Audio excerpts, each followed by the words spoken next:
and they'll stay in it with shots like that, helping the ball on its way. দর্শক, breaking news. Legend লিগে একের পর এক ম্যাচে বুড়ো আব্দুর রাজ্জাক অবিশ্বাস্য কেমন বোলিং ভেলকি দেখাচ্ছেন, যা দেখে অবাক গোটা বিশ্ব। রাজ্জাক বুড়ো হলেও এখনও বোলিংয়ের ধার কমেনি তার। আজকের ম্যাচে সাউথার্ন সুপারস্টার্স হয়ে আগে টসে প্রথম বোলিং করার সিদ্ধান্ত নেয় রাজ্জাকের দল। এরপর তৃতীয় ওভারে বোলিং করতে আসেন রাজ্জাক, আর এই ওভারে এসেই প্রথম বলে প্রতিপক্ষ ব্যাটারকে বোকা বানিয়ে রাজ্জাক তার স্পিন ভেলকিতে উইকেট তুলে নেন।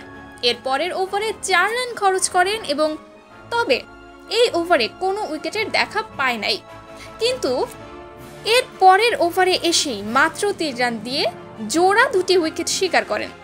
এমনকি রাজ্জাক তার লাস্ট ওভারেও মেডেন দেন।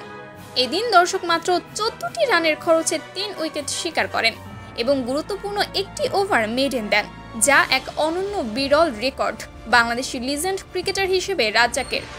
তো দর্শক, লিজেন্ড লিগে রাজ্জাকের এমন অবিশ্বাস্য বোলিং আপনাদের কাছে কেমন লেগেছে তা এই বিষয়ে জানিয়ে দিন আপনার গুরুত্বপূর্ণ মতামত আমাদের ভিডিওর কমেন্ট বক্সে। ধন্যবাদ।